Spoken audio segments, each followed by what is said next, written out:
Good morning, everyone, and welcome to another insightful edition of Faces of Project series.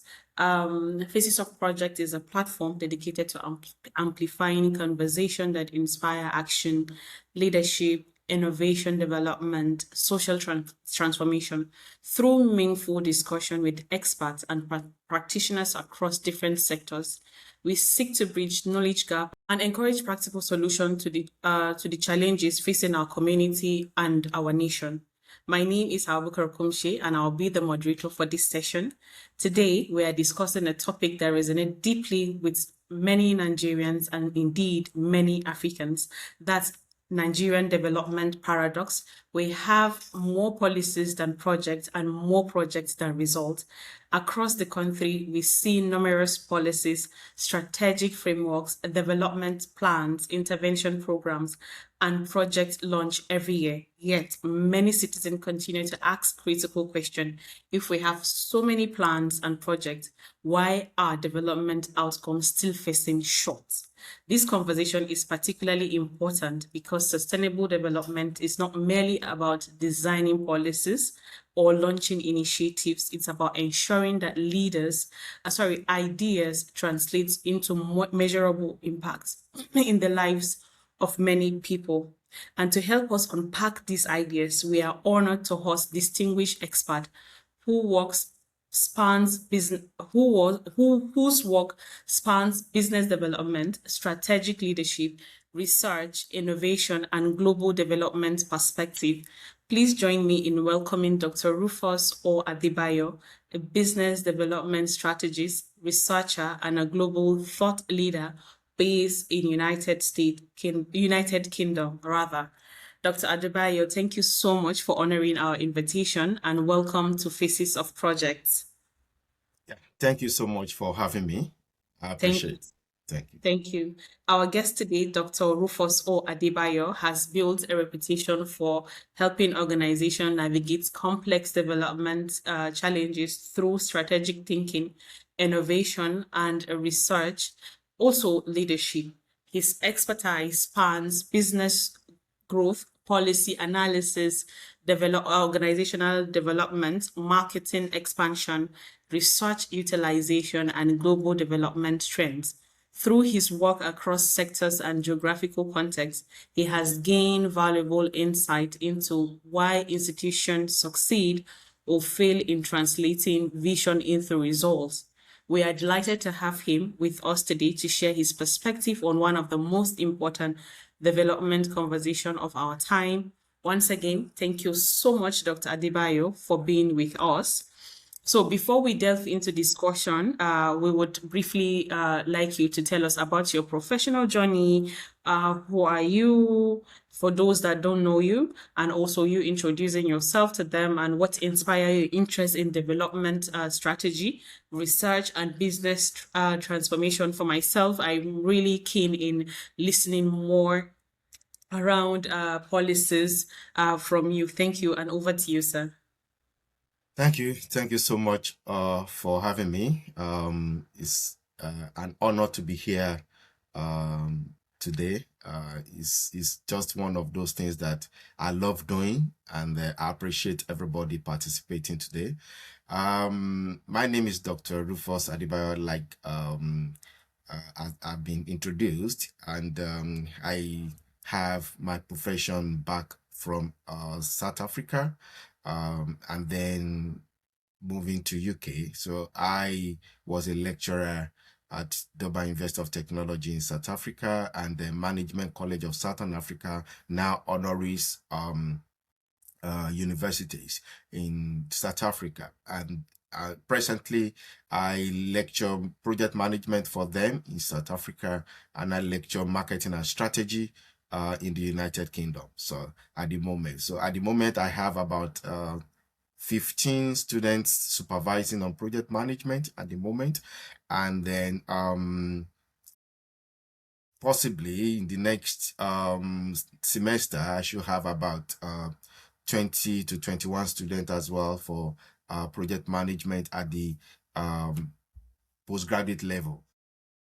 And I've also lectured project management for undergraduates in the past, and then a bit of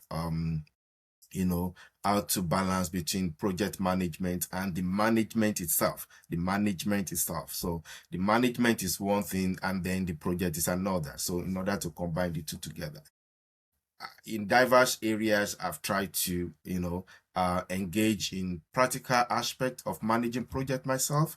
And then also, I think in 2018, we had what is called ICR,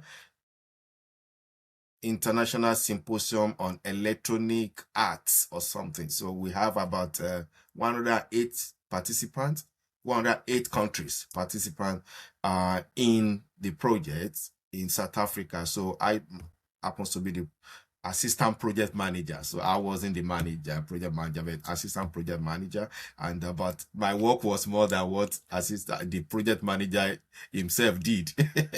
So so that gave me a bit of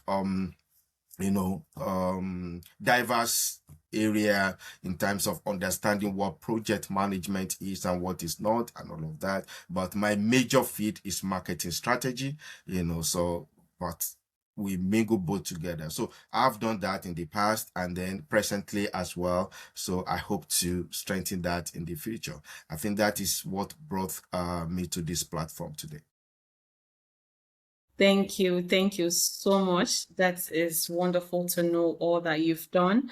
And I'm glad it's in line with all that we've been eagerly waiting to hear from you. So now, moving on to understand the Nigerian development paradox. Nigeria rather, has produced numerous development plan, policies, and programs over the decades. Yet, many Nigerians feel that progress often falls below expectations, as we all know. From a perspective, why does Nigeria continue to struggle with project delivery despite having an abundance of policies? Over to Okay, you, sir. thank you. That's a good question to go about today. We we can break it down into 4 areas in terms of why do you have more, or why do Nigeria struggles with projects delivery despite abundant policies and all of that. But let me simplify it first before we go further. So because that is the genesis of the problem. Policy is the idea, it's not the project. Policy is the idea, project is the vehicle, and result is the destination. Policy is the idea, project is the vehicle, and result is the destination. So this can be traced back to project phases. If you have to bring it to limelight, like initiation, planning, execution, monitoring and controlling, and then closure. So, but in this sense, Nigeria often produces many ideas and many vehicles, but the roadblocks are so many and they are not enough to arrive at the destination. However, if I have to break it down, like I said earlier on, number one, policies are politically attractive in Nigeria because they are easier to launch than to implement. Politics are politically attractive. That implies that when one government comes into the power, there is one policy different from the existing power, or let me say government, which is unfortunate because policies cannot keep accumulating. If policies keep accumulating, definitely it will affect the project and it will affect delivery or destination or closure, if you have to go back to the terminology, in the sense that the existing policy has not been fully maximized and achieved Then another government comes up, and then another policy overshadow or overrule it. So which definitely will impact on or impinge on the existing project. So in other words, project that is being affected by policy one, as now when another policy comes up, the project has to change or maintain the structure of another policy, which is different from what the initiation of the project has to deal with. So the struggle between that is problematic in Nigeria. From experience from South Africa and from United Kingdom, I will come back to that later. Number two, in practice, government may keep producing new policy statements to signal action, response to pressure, because there are pressures somewhere. So in that sense, maybe some people are influential, maybe some people have so many, vested interests. Let me put it that way. So then the policy will keep accumulating or replace, in one way or the other, earlier plans that were never fully executed. That is point number two. In number three, there are cycles where promises arrive before old ones. Cycles of policies. And this is so deep to the extent that policies keep shelving, accumulating, grows faster than delivery. Policies are growing faster than delivery. More of policies than actions, than deliverables. So we have policies that cannot be achieved. Let me put it that way. It's not as if they are not achievable. They are achievable if there is consistency. But because they are accumulating, another one is coming, overlapping, and changing the situation. So it definitely affects the project, whether we like it or not. And lastly, this one, in terms of the four categories, policy makers are also politically selected, unfortunately. And when they are politically selected, not necessarily certified, in quote. So if you have to look at the minister in charge of A, minister in charge of B, minister in charge of C, where are they coming from? What knowledge do they have? What is their background? What did they study? What have they achieved in the past? But because they are politically influenced. So policy makers are politically selected, not about your certificate, not about your experiences, but because my uncle, in quotes, is in power, I am entitled to an office. And so when you have that, it becomes an issue. So what are their experiences in terms of where it may not really necessarily be certificates. You get what I'm saying? It may not necessarily be certificates, but at least knowledgeable about how things are run and done. And as a result, the policy that they are going to make, please note, number one, has no future. We have, in projects, we can say, let me put it in a simple way, that viability study and feasibility study. Feasibility study is, how do you see it? Is it achievable? And all of that. Viability study of it talks about end result of it and continuity of it. How viable is the project that you're going to achieve. Policymakers are not, especially when we're talking about project management and all of that, they are not inclined about that. They are inclined about, let's make the policy and something is coming in for us. That's all. And at the end of the day, they are not dealing with what they're supposed to deal with. And at the end of the day, policies by the people that need to implement the policies, they are not doing their work in the right way. So it's a complex situation when we're talking about why do you think Nigeria struggle with project delivery despite abundant policies compared to developed or developing countries. In South Africa context, in United Kingdom context, policies are not being seen as policies until they look at the viability study of it. Viability and feasibility. Long-term, goal of it.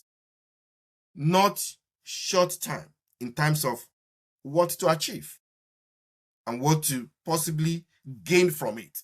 Because the policymakers have nothing to achieve than to get something to themselves. So it's not about the interest of what is the policy going to do in the life of project management, companies, organizations, and all of that. That's not a problem. And that is where there are a bit of issue in talking about struggle. Let me put it that way. So the situation will keep repeating itself and there will be more struggles if that is not dealt with. And that is the way I see this. Thank you so much, Dr. Rufus. I was just so engulfed in listening to you because I myself worked on a policy in 2014 and we're yet struggling to see it being domesticated, and we're working towards seeing that we link it to the medium-term sectoral strategy of Adamawa State. So it's nice getting to hear all of this from you, and I hope that a lot of humanitarians could listen or come back to this video so that they could relate and see how they can work around the policy. And I'm glad when you started with policy is the idea, project is the vehicle, and result is the destination. A lot of policy don't have a destination, honestly. Exactly. We just keep being here and there. Yeah. Moving on, just adding to what you said, is the problem primarily the policy design, or do you think it's also around the implementation? It's both. Okay. It's both. Policy design, because policy design needs to look into the implementation. So you don't, it's like when you're having a foundation of a house. You cannot prepare a foundation of 2-bedroom flats, bungalow, and at the end of the day, raise it to 5-story building. You get what I'm saying? So it will collapse. So at the end of it, that is why the policy making has to look into the implementation of policies. So these are the policies. So when they are implementing this policy, what are the necessary resources that will make them to achieve this? Just like I said. And what are the necessary materials, resources, possibly human resources that we implement? And that's why I said earlier on that who are the policy makers and who are implementing the policies? So in that sense, we discover that both of them are interwoven and interconnected. So one cannot do without one. So if you're talking about policy or making the policy or policy making, then you need to look at the implementation. So somebody who, just like I said, you have a foundation of 2-bedroom and all of that, and then you plan, let's say you plan to spend let's say 40 million or 50 million naira to provide that and construct and build and whatever to make the so now as time goes on, another policy came from you, and then you say, I want to change it to 10-story building. Now, you have the resources, but you didn't go back to the initiation. You didn't go back to the foundation to see how can we fortify the foundation to sustain the structure, because the structure is not meant for five-story building. It's meant for just bungalow. So that's exactly what we're talking about in terms of practical aspect of what policy has to do with implementation. So implementation, what is implementation? Implementation, just like I said, is to run it. You get what I'm saying? Is to run the policy to success. So how do I run the policy to success? How do I run the policy to achievement? How do I run the policy? So the policy has been made. Now we need to effect it. So effectiveness of the policy. But in the effectiveness of the policies, there are a lot of things that need to come up. So are all these things there before you are making the policy? And like I said, that's not a problem. You can struggle with it and achieve it if the policy remains. But unfortunately, another policy is going to come back. And then the problem continues. So those are the things that we make possibly policy making and delivery or implementation to work together. So Thank much. you. Before we forge ahead, I just want you to make some clarification regarding like what lessons can Nigeria learn from other countries that have successfully transformed their development trajectories. So if you can just touch on that, then we move to the next question. That question, I have answer for that question in another question. Yeah. So because we do things differently in Nigeria compared to other developing or developed countries. From my own experience, I've lived in 3 countries successfully, apart from traveling to other countries. I've lived in Nigeria successfully. I've lived in South Africa for over 13 years. And then I'm in the UK for around 5 years. So if I have to bring the 3 together, they are nothing to compare together. When we're talking about policies, talking about implementation, talking about delivery, talking about project success and all of that. Because system is working in some other places, why it's not working in another place? So there is like, it's like what an opposite. If the system can work, like I said earlier on, and then there will be continuity of policy, I think Nigeria will go a long way. The reason why I said that is there are a lot of ideas in Nigeria that are superb, fantastic. The end result is problematic. Okay, I would love to ask that, is the problem with the nation or with the leaders? But that will also come, I think, later in our discussion. Many Nigerians have become, like skeptical whenever new projects are announced because they have seen similar initiative in the past. But in the past too, but it feels like for the leaders or to the structure to keep the promises, because there are new project implementations over and over, just like you said, but it's like heading to Norway, you understand? So what can government and institutions do to rebuild the trust, the public trust? Like if there are new policies coming in, just for example, now let's look at for example the tax reform, right? Citizens are yet to accept that because they feel like every day new policies are being introduced, but it's not working. And also with the implementation of the tax reform, people are still not seeing what the government are doing with that fund being taken as tax. So how do you think the government, possibly the government has a knowledge that we don't? So how would the government earn our trust by making the policy clearer and also for us to see it's being implemented? Okay. Thank you for that question. I think um, at the end, let me put it that way.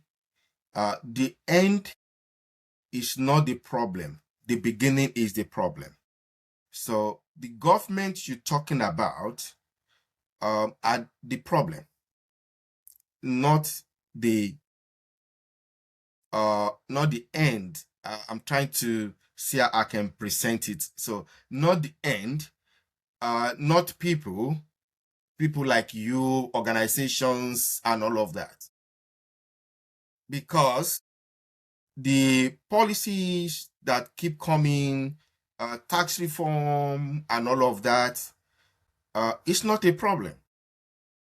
In South Africa, in United Kingdom, in America, there is tax.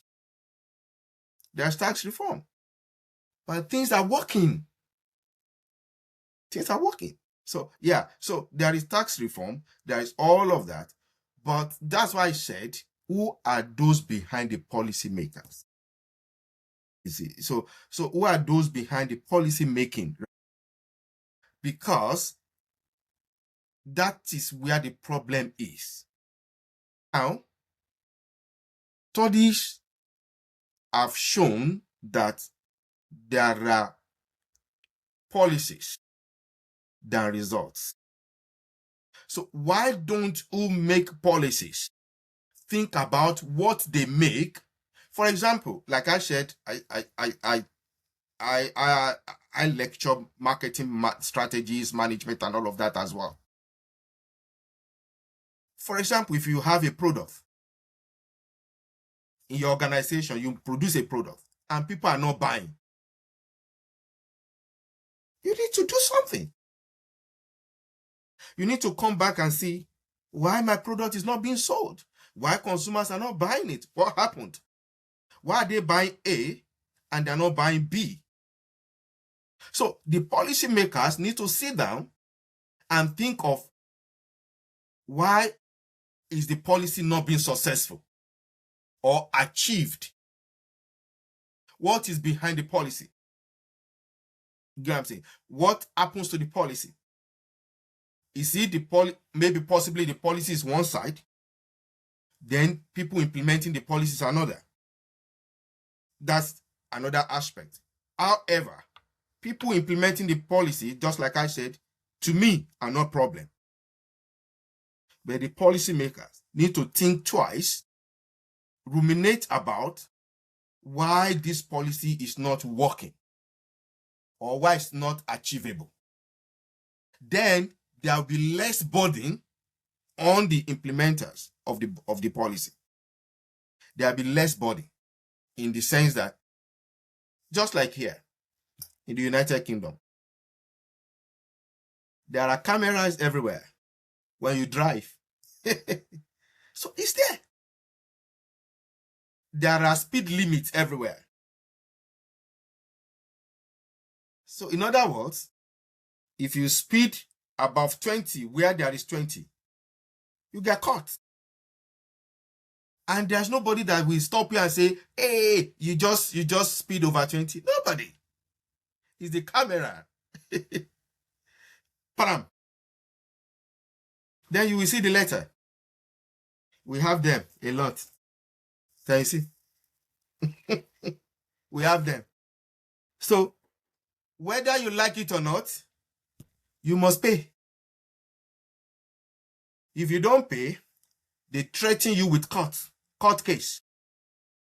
Sorry, sir, don't you think because that is a working country, there are structures and also the citizens are also abiding and Wait. okay. This is where I'm going. That's why I'm saying that the citizen, the implementers have no problem. You see now. So if there is a system working, you will abide. The citizens will abide. You have no choice because it's not only about you, it's about everybody. So why you will now say, sorry, I have 25 speed and so I'm not going to pay. Why somebody has 25 speed or 24 and is paying? So what makes you not to pay? Then no problem if you don't want to pay. Then you face the court. You see what I'm saying? So the citizen, the implementers, whatever, are not the problem. The policy and the policy maker. You know what I'm saying? Whereby you can see the traffic light. Let's take it further from there. It's just an analysis. You can see the traffic light red for you, and you drive inside and you cross over and nothing is happening. You see what I'm saying? So nothing is happening. I've experienced that when I came to Nigeria.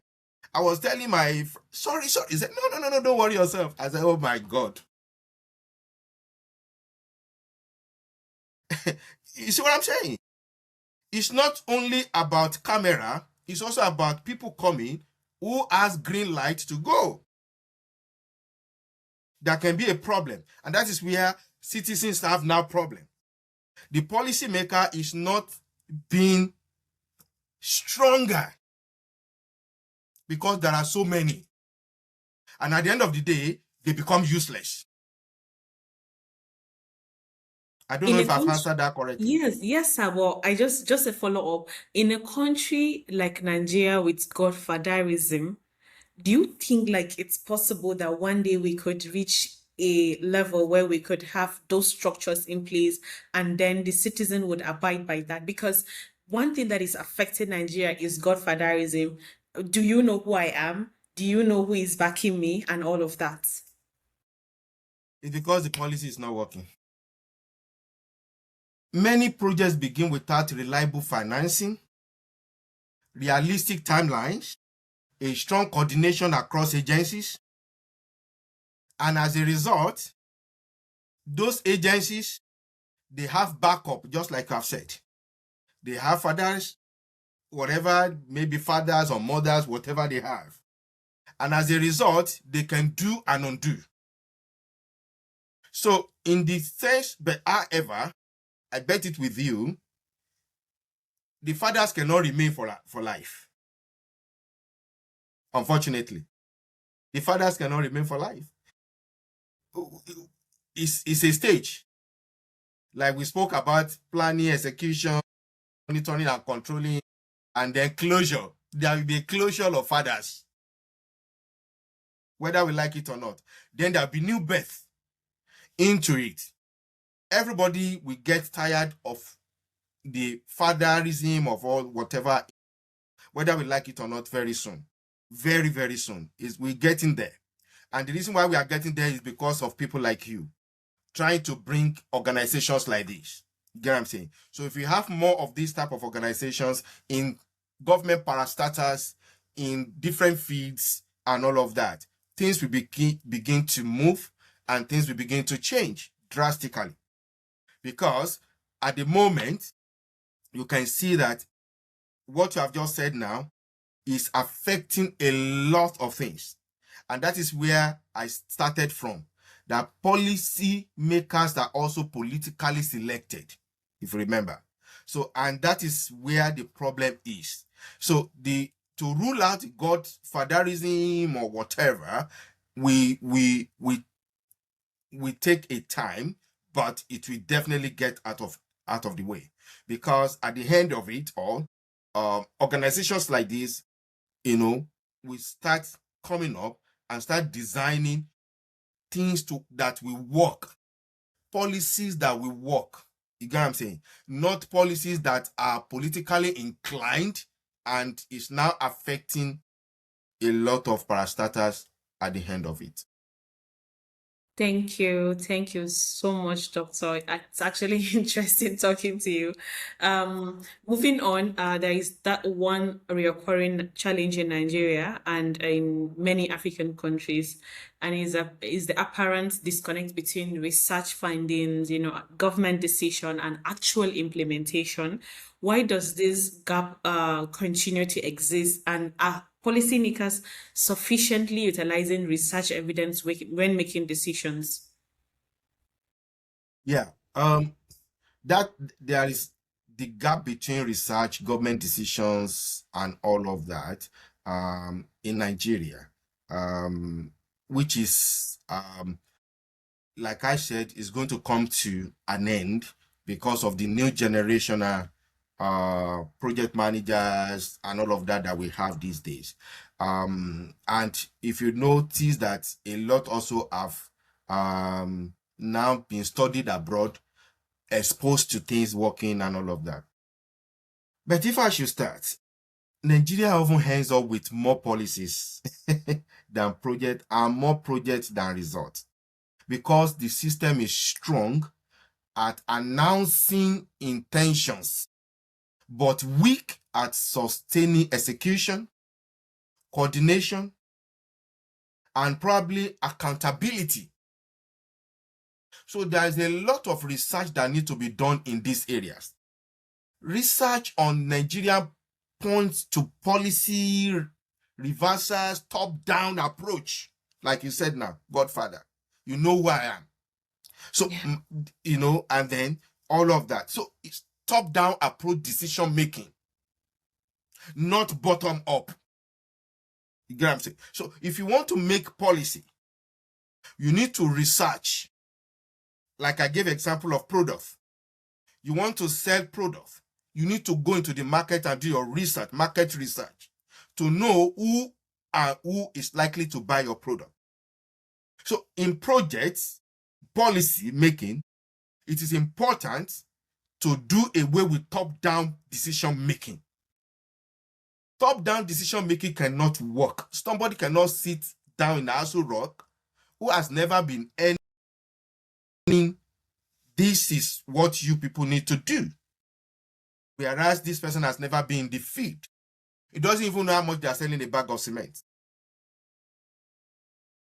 You get what I'm saying? So in that sense, weak stakeholder buy-in is also another issue. Weak stakeholder buy-in. And more importantly, corruption, poor planning, and abandoned projects are recurring because there is gap between research and government decisions making. So let's back to why now. Project outnumber results because there is gap between research and execution. Maybe we can say decision and execution. Many projects begin without reliable finance. And some began with reliable finance, but the finance are not being released. And that's leading to the gap between research. If I can give you a typical example, when a project is launched for political feasibility, rather than public value, completion, and maintenance of the project, in quotes, there are often problems in that area. I'll give you a practical example. More exact, possibly, let me give it. I was driving one day in South Africa. My wife was sitting beside me. And then I think maybe, I can't remember who, maybe one or two of my children. So, and then we were going on a good road. And we just met tractors, caterpillars, bulldozers on that road. they are removing the road, the third, platform on the road. And they were causing a bit of traffic. And when we got there, my wife said, "What's going on here?" And she asked the man, said, "Excuse me, why are you removing this? Can I shock you?" She said, the man responded, "It has expired." Have you heard that? Have you heard that? I said, We've never "What?" heard that in my country. Yes, he said the road has expired. So there is maintenance culture, which we are lacking in Nigeria. This road, my wife laughed and jokingly told the man, said, "Can you please go and help us paste what you are removing in one of the Nigerian roads?" Why she go embarrass Because us? it was smooth, it was fantastic. We drive there every day. Why are you removing it? He said it has expired. So road has expiring date. So I investigate more, and which I look into in classroom when I was so why that? So I discovered that in the research, when you assign a contract for anything in South Africa, any project, you sign with maintenance. You get what I'm saying? 40 years maintenance, 30 years maintenance, 50 years maintenance, you sign it together. So they don't need to call you to say this road has expired before you know the expiring date. So the road, we are just using that because we're talking about projects, right? So, and we're talking about research. So there must be adequate research to understand what is going on in other countries and what are they doing to be successful in whatever they do. So he said the road has expired. So there is maintenance culture in those places. Here in the UK, there are 2 buildings that they just demolished. Fantastic building. What happened? They said the road passing through that and the corridor and all of that has been now modified. So the building needs to be demolished to modify another structure. So what are we talking about? And they started around late last year. That project is almost 90% completed. Gigantic building. This building is, oh my God. So let's leave that. I'm so being passionate. I can feel that, and I so in South Africa, the contractors must sign for maintenance. 5 years, 10 years, 40 years, all around. And that is when we get into projects, monitoring, controlling, and all of that. I will take you to what I normally look more into classroom. We call it RACE. RACE. There are 2 RACE if you Google it, but this one is talking about research, action, communication, and evaluation. Research, action, communication, and evaluation. So if you have to put that, I normally put it into project, I normally put it into communication, I normally put it into marketing. It cut across everything. When you're talking about research, you're talking about gathering insights, analyzing data. You get what I'm saying? And identifying root cause of a problem. And identify opportunities and solutions. You see now? So, and when you are doing research, it's a cycle. RACE, that's research, action, communication, evaluation. So when you are doing research, you are evaluating. When you are evaluating, you are doing research. You see. So let's go back to the evaluation. What is the evaluation of it? Evaluation means measuring the sources against the original objective. So initiation, project initiation. So are we delivering or achieving or have come to the end? We have project time, project this, cost, end, and all of that. So are we delivering it? What we said in the... So you see that when you are doing evaluation, you understanding or determining the impact or possibly redefining the future of strategic aspect of the project. So the research has to be taken towards that. You get what I'm saying? And that is why there is no balance between research, development, policy, and all of that. So there must be adequate. So if you are doing action, you're talking about action and planning. You get what I'm saying? So developing strategies and all, and mapping out the tactics or strategy, And when you are communicating, that means you're talking about what are the channels, what are the resources that you're going to look at that will make you to achieve the end result.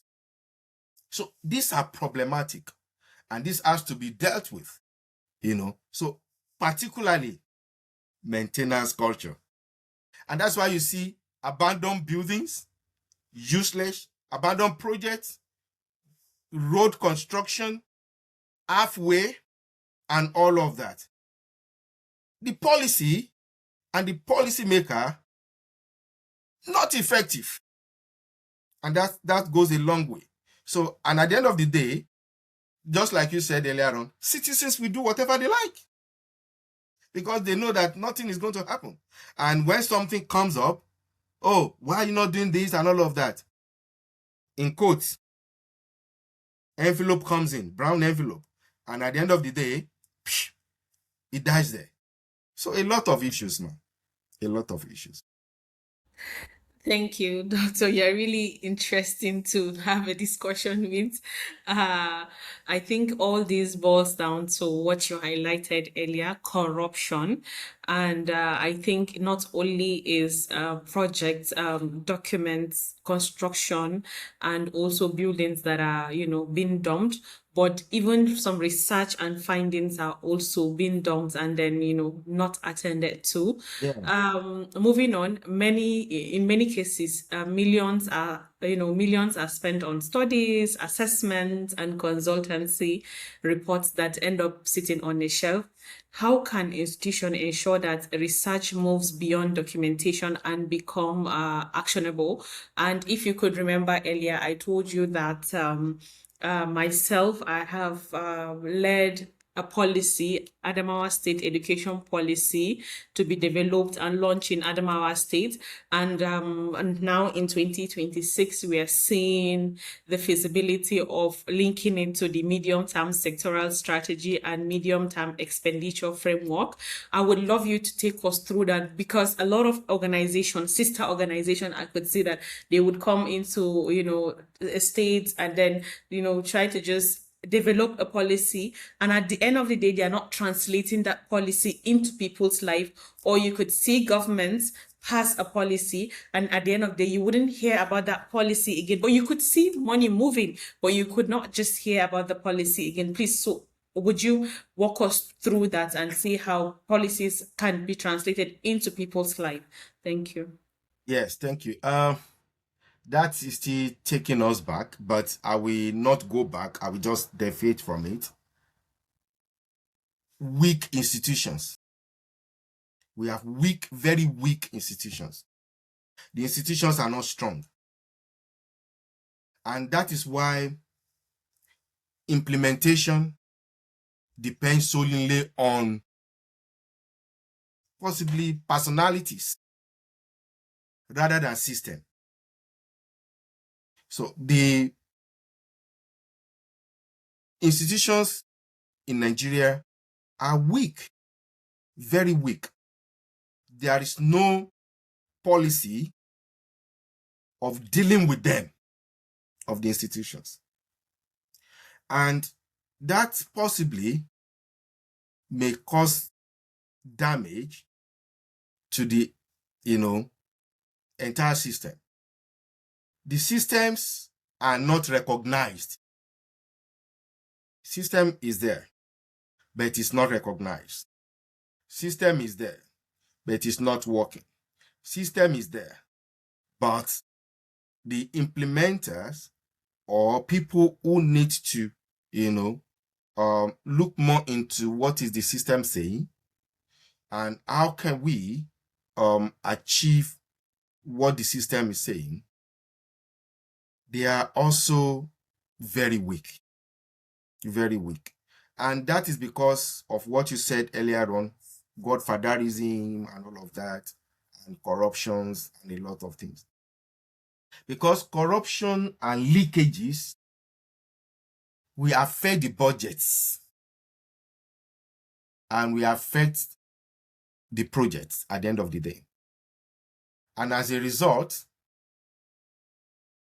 maybe I can just put it in this way. Corruption affects the continuity of projects. And in so many ways, it becomes a culture in Nigeria. So this is the way we do it. This is the way we do it. This is the way we do it. Who are those we? This is the way we do it. Are you talking about this is the way system is saying? Just like I said, you see the difference now. So this is what the system is saying. And that's what system is saying is what we do. But no, this is the way we do it. Leave the system.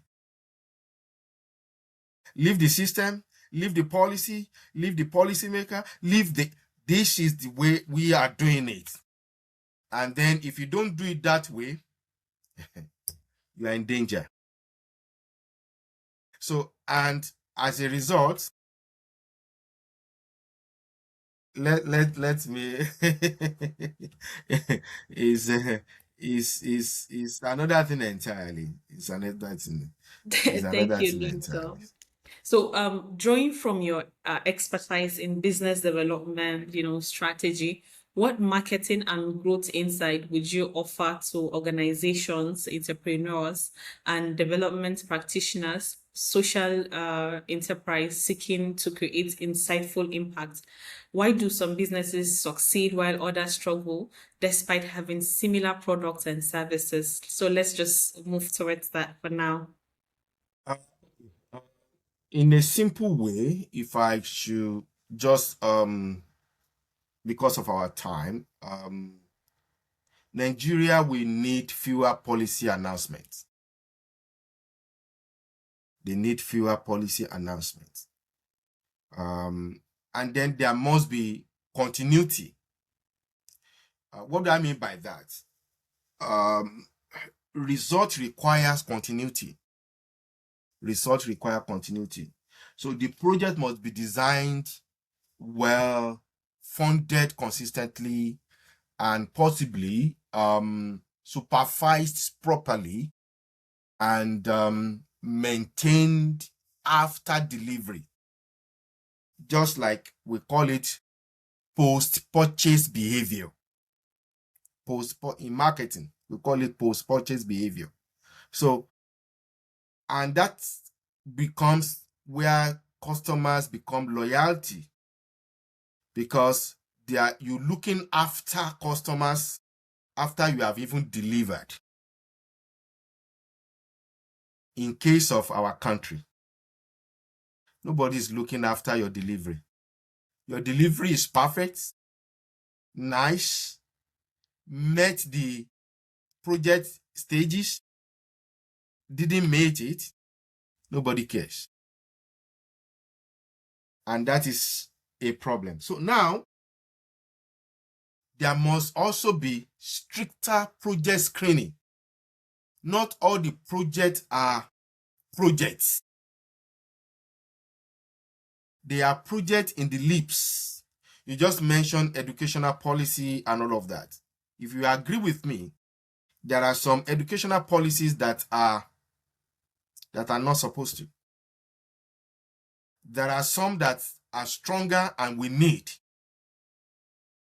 But those that are stronger and that we need, between you and I, you will agree that they will not allow that one to come into limelight. They will allow the one that we don't need to come into limelight.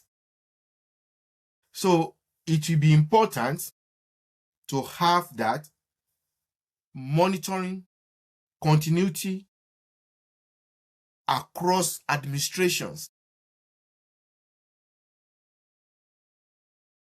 As a marketer, as a strategist, as a lecturer, and all of that, they need to do a kind of self-assessment. Self-assessment. You need to do your, as a policymaker, they need to come every now and then to review their policies and see if this policy is working or not. Instead of that, they come up and make another policy. So there's no policy review. There must be intermittently, there must be review of policy, not initiating another policy or formulating another policy, but review of policies. So so in other words, I am the president today. Somebody comes up tomorrow and bringing his or her own policy, should look into the existing policy and align policies together instead of bringing a new policy that will counteract the existing policy, because that will impinge on projects, just like I said at the beginning. And if you agree with me, it also needs public institutions that reward completion and impact. Completion and impact are not being rewarded in Nigeria. If I should take, time is not on our side. If I should take you through the way completion and the impact of the project is being rewarded in South Africa and the United Kingdom, you'll be shocked. So, and that's not just initiation, or because redevelopment itself is measured by delivered services. That is when you can see development. Service is being delivered. So who are those that deliver the service? What are the rewards for them? You don't need to give them chocolate or give them or something, but publish it. You get what I'm saying? So that people will learn from it. And because nobody is knowing anything, whether it's successful, it's not successful, then I can do what I like. So that's most of the things that we need to understand. And also there is limited accountability. Limited accountability, especially where citizens have little leverage over underperforming governments. Little accountability. There is no accountability. So my advice is to have enough accountability, stricter projects, screening, reward, completion, and all of that. And more importantly, reduce policy. Reduce policy and possibly say maintain policy, just like I said. So you maintaining policy, you maintaining projects. I said policy is the idea, if you remember, and then project is the vehicle, and the result is the destination.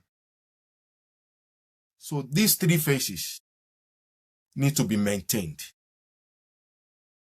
and strict policies needs to come up at the end of it, and then we have a balance. Thank you so much, sir. All through our conversation, I could see how you're highlighting the issues, and at the end of the day, that has brought us to lack of accountability and, being transparent in terms of, implementation. So, when you look at the future of Nigeria and Africa, what leadership qualities will be most critical in addressing our development challenge, and how can institution build stronger, accountable system? Ah, that's going to take us a lot of time. It's going to take us a Actually, I'm lot of enjoying the conversation, and this is going to be archived so we can continue. um if I can come in on that, it starts from planning. It starts from planning. So Nigeria mostly have poor planning, and then we need stricter policymakers, and people that are How not. can that be achieved? I would love you to highlight how that could Yeah, also be yeah. achieved. The reason why that can be achieved is when we change from top down approach to bottom line, and that's why I mentioned this organization. If you have so many of these organizations trying to bring in something up from the bottom, at the end of the day, it will stabilize and have effect at the top. But if we at the bottom are still depending on top-down approach, and there's not, oh, this is what they say, you can change things from the grassroots. You can change things. It's a difficult thing, especially in Nigeria, compared to other developed countries. It's a different thing. The voice of the citizens, of the people, are being heard outside compared to our own country. So that will make it a bit difficult. However, it's not going to be difficult if we start en masse. Get what I'm saying? Have so many other organizations, administrations, and all of that coming up, and then having a kind of bottom line approach, because top-down approach comes back to the bottom. So let's turn it upside down. Let's turn it upside down. Instead of bottom line, top down, let's top it, So we make more policies, more solutions on our own that we affect them at the top. If we don't do that in Nigeria, it will go a very long way before that can be achieved. That's just it.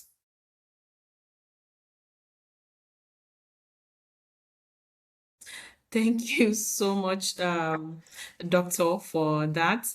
So just last question, I think, before we Okay. round Yeah. up. When future generations look back 20 years from now, what decision should Nigeria be making today to change its development story? Mm. Yeah. Stability of policy. Stability of policy. When policy is stable, the story can be changed. Stability of policy. The policy that, like I gave example, the policy of saying this road has expired has never been changed. So the contractor can be changed, but you're still meeting the same policy. So the contractor can be sacked, can be whatever, or changed or whatever. Another contractor coming cannot tell them that, sorry, now that I'm coming, you need to change this policy. It's not possible. So the policy remains. You need to come and meet the policy, and you need to abide with it. So if you have stability of policy, 20 years is too far. In the next 5 to 10 years, things will change drastically, I believe. Thank you so much, Doctor. if you had one final message for policymakers, development practitioners, entrepreneurs, researchers, and young Nigerians striving to create change, what would be your message just quickly and then we round up? Thank you. Yeah. So the policymakers, they need to do away with roadblocks of policy. Roadblocks. Roadblocks are so many, like I said, because that is greatly affecting the destination. They need to do. If I should point out some of those roadblocks: corruption, mismanagement, lack of maintenance, follow up, a lot. A lot. If they can do away with roadblocks, that will go a long way. For example, we want to do this project. Everybody should come on this platform.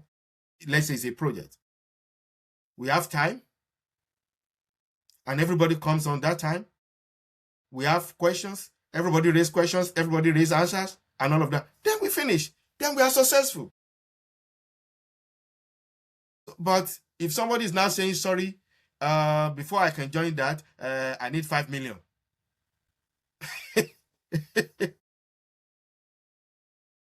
And we know you are important to join. So that's roadblock we're talking about. So those are things. So if they can do away with roadblocks, let them define a means of making money separately. If I should put it that way. Yeah. And let's focus on, let the project be projects. Let the system be system.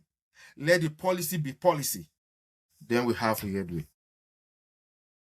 Thank you so much, Dr. Rufus. Actually, you left me with a lot of questions, and now I feel like we need to have a government stakeholder on this show just to ask him some few questions that you raised. For example, during the conversation, you said, when you were narrating how you were going somewhere with your wife and then they were scraping the roads because it expires. And that is because they have a maintenance, they signed a maintenance contract as well to be renewing that. It's left me asking that, is that possible in my country? Yes. Because you could see contracts being awarded and there are, what do they call that? I don't want to call it bribe, Yeah. but there are brown Just envelopes. call it roadblock. There are roadblocks or brown envelopes given out of that No, money. don't mention brown envelope. Just say roadblock. We understand the rest. So I kept wondering, like, is it possible for us to achieve that? Is it possible for us to get there? And Yes, or are we just that's what I said. What's okay, let me put it this way. Why South Africa can achieve it? Why Nigeria cannot? kickbacks? You see. So if South Africa can achieve that, Nigeria can achieve it too. In fact, better. Because we have what it takes. Just like I said, we have a lot of ideas. A lot of ideas, structural ideas, you know what I'm saying, that can work, that can help us to develop Nigeria. You know what I'm saying? But those roadblocks. So if that wasn't the only one, even highway, the one I was talking about is not highway. It's not highway. It's just, let's say, just a road that links to maybe another community, something like that. It's not even highway. On the highway, throughout the year, you will see maintenance throughout the year. If you travel from Durban in South Africa to Johannesburg, you can never travel 40, 50 kilometers without seeing where they are walking throughout the year. The same thing here in the UK. They say I've been to Canada as well. I've been to America. I've seen it in Canada with my eyes as well. So, but sorry, doctor, a lot of leaders sitting on the decision-making seats are people like you that have lived abroad, experienced abroad, go for holidays, and they see how structural those countries are. What do you think it's making them not to replicate that in the country? Roadblocks. How, but we have people like you, and then you relocate from the country. So who do you expect No, no, to guide them? I'm not back in the country. I'm still living in abroad. And That's what I'm saying. So we have if I people have the like you. opportunity, let me give you this. If I have the opportunity to become minister for roads and whatever and all of that, for example, Yeah. those are the things that I would like to do, but they will not allow me to do it. I'm not going to lie to you. Yeah. Those are the things that I have been in so many, at least not only in African continent, and I've seen how it works. You get what I'm saying? So if I happen to come home, I want to come and do that and implement it, and there are resources to do it. Financial resources, human resources, everything is there. But those roadblocks, Yeah. because for me, I cannot say I want to construct a road for 5 million, and somebody is asking me to bring 3 million out of 5 million before I can do it. I cannot. It's not possible. Because I want to repeat what I saw outside Yeah. to make it beautiful. Yeah. If you see, at times I used to dream, I say maybe I just have something to beautify the whole of Nigeria. The way South Africa is beautiful. UK, America, all of that. Nigeria is beautiful too. Yeah, yeah, yeah. Indeed. Because in 2007, I know how, if you know Akpo quarters, if you're coming from Akpo quarters, if you're going to, what's the name of this? I forgot the name now. There is a kind of like a park before the overhead bridge and all of that there. Greener, green pasture. Green. You see the grass. Lovely. When I passed through there last year, oh my God. I shook my head. I saw wheelbarrow putting on everywhere there. I saw cows moving around. I shook my head. I said, my country, my country. Thank If you. it is another country, you will see that the way you left it in 2007, you can never meet it that way again. More beautiful, more better, more structures, more designs. It keeps, going on Yeah, like that. I And that's agree. why I said they need to review policies. Thank you. Time is not on my side. Let's leave that. Thank you so much, Dr. Rufus, for sharing your wealth of knowledge and experience and practical insight with us today. Honestly, I really enjoyed this conversation because you came lower to our standard for us to understand and also ensure that at the end of the day, we make use of all the insightful experience you share with us. Today's discussion has reminded us that development is not merely about creating policies or launching projects. Real progress happens when ideas are effectively implemented, resources are properly managed, institutions are accountable, and outcomes are measured by the positive change experienced by the citizens. We have also learned that bridging the gap between research, decision making, and execution is essential in Nigeria and Africa at large to be for us to be able to achieve a sustainable development. On behalf of Faces of Projects, our audience, partners, stakeholders, we sincerely appreciate your time, your contribution, and to everybody who joined us today, thank you so much for being part of this important conversation and also for sticking with us all through the conversation. Please continue to follow Faces of Projects on YouTube, Instagram, join our community on WhatsApp for impactful discussion that inform, inspire, and drive change. Until next time, stay with us, follow us, like, comment, and share, and also ensure to always come back to this conversation. Thank you so much, Dr. Rufus. And I hope that I'll get the opportunity to interview you more and more on our platform. Thank you so much, everyone, for joining. Thank you. Thank you. Thank you so much. Thank you for Thank you. having me. Appreciate. you. Thank you. Thank Thank you.